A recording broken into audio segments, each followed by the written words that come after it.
કેમ છો ખેડૂત મિત્રો? બનાસની ખેતી ચેનલમાં હું ગણપતભાઈ ચૌધરી તમારું સ્વાગત કરું છું. આજે તારીખ 7/9/2025 રોજ આપણો વિડીયો મગફળીના જે ટેકાના પાકની ટેકાના ભાવે જે ખરીદી કરવાની હતી તેને લઈને એક મહત્વપૂર્ણ માહિતી સામે આવી છે કે સરકારશ્રી દ્વારા જણાવવામાં આવ્યું છે. હું તમને જણાવું તેની પહેલા અમારો આ વિડીયો બીજા ખેડૂતો સુધી અવશ્ય શેર કરો, જેથી કરીને તેમના સુધી પણ આ માહિતી પહોંચે. બનાસની ખેતી ચેનલને સબસ્ક્રાઇબ ના કરી હોય તો સબસ્ક્રાઇબ કરો અને તેની બાજુમાં આપેલું બેલનું આઇકોન છે તે જરૂર દબાવો, જેથી કરીને અમારા આવનાર તમામ વિડીયોનું નોટિફિકેશન સૌથી પહેલા તમને મળી શકે.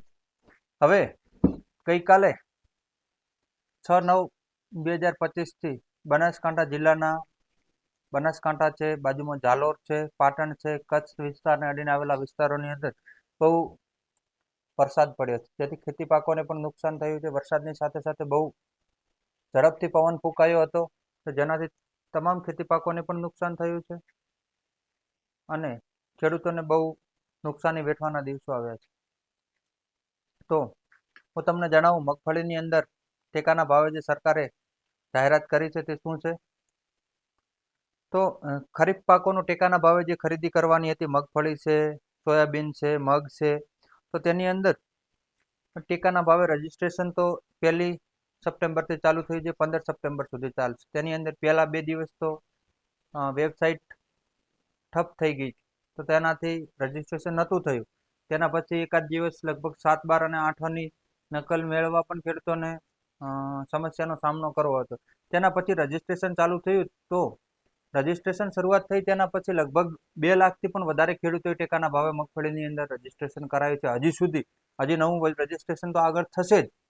તો હવે ગઈ સાલ કરતાં 25% જેટલું મગફળીનું વાવેતર પણ વધુ થયું હતું. તો જાહેર બાબત છે કે ટેકાના ભાવે રજીસ્ટ્રેશન પણ વધુ થવાનું હતું. હવે અમુક સમયથી એવો પણ પ્રોબ્લેમ આવતો હતો કે ખેડૂતો મગફળીનું વાવેતર કરે અને બજારમાં વેચી નાખે.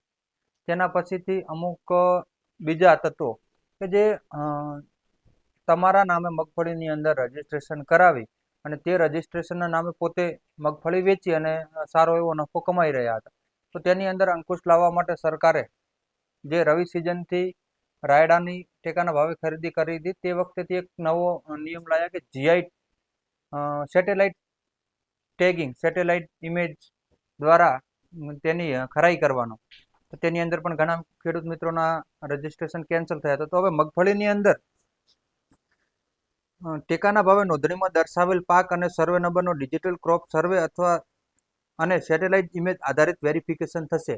હવે ઘણા ખેડૂત મિત્રો ભૂલ કરતા હોય છે કે તેમના નામે 2 સર્વે નંબર હોય યા તો 2થી વધારે સર્વે નંબર હોય, તો સર્વે નંબર ગમે એ એક ખેતરનું રજીસ્ટ્રેશન કરાવે, પણ તેના પછી તેમને ખબર ના હોય કે કયા નામે આપણે રજીસ્ટ્રેશન કરાયું છે કે ભૂલથી થતું હોય. તો એવા સમયે આ બાબતમાં ખાસ સાવચેતી રાખજો કે જે સર્વે નંબરની અંદર મગફળીનું વાવેતર થયેલું હોય તે જ સર્વે નંબર તેઓ નોંધાવવાનો રહેશે જ્યારે ઓનલાઈન અરજી કરતા હશો તો, નહીંતર તમારી અરજી રદ થશે. તો તે બાબતની ખાસ કાળજી રાખજો. હવે મગફળી પાક માટે થયેલી નોંધણીનું સેટેલાઇટ ઇમેજ આધારિત વેરિફિકેશન શરૂ કરાયું છે. હવે જે અરજીઓ પહેલેથી થઈ ગઈ છે તે અરજીઓની અંદર ગઈકાલેથી સેટેલાઇટ ઇમેજ આધારિત વેરિફિકેશન કરવામાં આવ્યું છે. હવે જો તમે જે સર્વે નંબર આપેલો છે તે જ સર્વે નંબર ઉપર મગફળીનું વાવેતર નહીં થયેલું હોય તો સેટેલાઇટ આધારિત સર્વે કરવામાં આવશે અને તમારી અરજી રદ કરવામાં આવશે. તો આવા સમયે શું કરવું?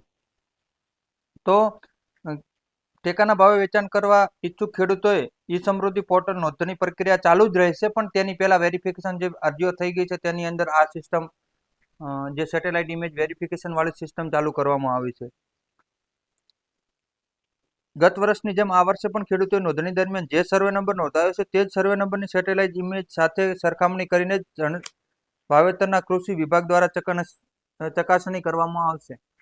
જે અનુસંધાને રાજ્ય સરકાર દ્વારા ખરીફ 2025 માટે ખેડૂતો માટે દ્વારા નોંધણીની દર્શાવવામાં આવેલા સર્વે નંબરમાં મગફળીના વાવેતરની સેટેલાઇટ ઇમેજ સાથે સરખામણી અને ચકાસણીની કામગીરી ચાલુ કરવામાં આવી છે. સેટેલાઇટ સર્વે દ્વારા જે સર્વે નંબર પર મગફળીનું વાવેતર જોવા નહીં મળે તેવા કિસ્સાઓમાં ખેતરમાં જઈ અને વાવેતરની ચકાસણી કરવામાં આવશે, ને જેની હાલમાં ચાલી રહેલા ડિજિટલ ક્રોપ સર્વેની કામગીરીમાં રાજ્યના તમામ ખેડૂત મિત્રોએ પોતાના ખેતરનો ડિજિટલ ક્રોપ સર્વે અચૂક કરાવી લેવો. હવે પહેલું તો તલાટીશ્રી અને ગ્રામ પંચાયત પાસેથી અવશ્ય જાણી લેવું કે તમારા ખેતરનો ડિજિટલ ક્રોપ સર્વે થયો છે કે નહીં. જે ખેડૂત નોંધણી રજીસ્ટ્રેશન હતું તેની અંદર જ તે ઓપ્શન આવે છે. તો ગામની અંદર એક ડિજિટલ ક્રોપ સર્વે કરવા માટે એક તલાટીશ્રી દ્વારા અથવા સરકાર દ્વારા એક વ્યક્તિની નિમણૂક કરવામાં આવી છે. તે ડિજિટલ ક્રોપ સર્વે કરવામાં આવે તેના પછી તમે ઉપરોક્ત ખેડૂતોને જે સર્વે નંબરમાં મગફળીનું વાવેતર કર્યું તેવા જ સર્વે નંબરની ઈ સમૃદ્ધિ પોર્ટલ પર નોંધણી કરાવવા અને મગફળીના વાવેતરનો જીઓ ટેગ ફોટો લઈ તે પોતાના પાસે આધાર પુરાવા તરીકે રાખવો તેમજ ખેતી નિયામકની કચેરી દ્વારા અનુરોધ કરવામાં આવ્યો છે. હવે ખેડૂત મિત્રો, તમે જે મગફળીનું વાવેતર કર્યું છે તેની અંદર ડિજિટલ ક્રોપ સર્વે થઈ ગયો છે કે નહીં તે અવશ્ય જાણી લેવું. તેના પછી હવે આ પ્રોસેસ ચાલુ થઈ છે સેટેલાઇટ ઇમેજની. તો આની અંદર કોઈ પ્રોબ્લેમ આવે તો તમારા ખેતરની અંદર જીપીએસ એટલે કે જીઓ ટેગિંગ કે જેની અંદર સ્થળ, લોકેશન, સમય અને અક્ષાંશ રેખા બતાવતો એક ફોટો ખેંચી લેવો કે જે ઘણા એપ્લિકેશનો પ્લે સ્ટોરમાં આવતા છે. જીપીએસ મેપ કેમેરા છે, જીપીએસ કેમેરા છે, તેની અંદરથી એક ફોટો રાખી અને તેના પુરાવા તરીકે રાખો. હવે સરકારશ્રીએ જે પાછળની સિઝનમાં કર્યું હતું, ખેડૂતોને 3 દિવસનો સમય આપ્યો હતો કે તમે તમારા જે નોંધાવેલ પાક છે તેનું વાવેતર કરેલું નથી. તો જો વાવેતર કરેલું નથી તો જો તમે વાવેતર કરેલું હોય તો આગામી દિવસ 3ની અંદર ગ્રામ સેવક અથવા તો તલાટી મંત્રી, રેવન્યુ તલાટીશ્રીને તમે જે પાકનું વાવેતર કરેલું છે તેના પુરાવા રજૂ કરવા તો જ તમારી અરજી માન્ય ગણાશે અથવા તો તમારી અરજી રદ થશે. આવું થાય તેના પહેલા તમે એક ફોટો અવશ્ય રાખો. તો આવો કોઈ પ્રોબ્લેમ આવશે તો સરકારશ્રીના અધિકારીઓ તમારા ખેતરની રૂબરૂ મુલાકાત લઈ અને ખરેખર તમે વાવેતર કર્યું છે કે નહીં તે જોવા આવશે. પણ જો હજી આ પ્રોસેસમાં સમય લાગે અને આગામી સિઝનના પાકોનું વાવેતર ચાલુ થઈ જાય, હજી ક્યારે સમય થાય શું થાય એ કંઈ નક્કી નથી, તો એક ફોટો અવશ્ય આજે તમે પાડીને તમારી જોડે રાખી શકો છો. ઇમ્પોર્ટન્ટ ડોક્યુમેન્ટ ગણાશે. તો અવશ્ય આ કામગીરી અચૂક કરી લેજો.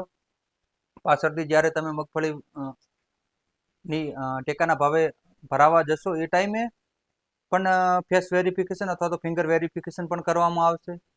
તો આ જે પારદર્શકતા લાવવા પાછળનું કારણ એવું છે કે જે ખોટા ખેડૂતો બનીને રજીસ્ટ્રેશન કરાવતા હતા એ લોકો ઉપર અંકુશ લાવવા માટે આ કામગીરી કરવાનું મહત્વ છે.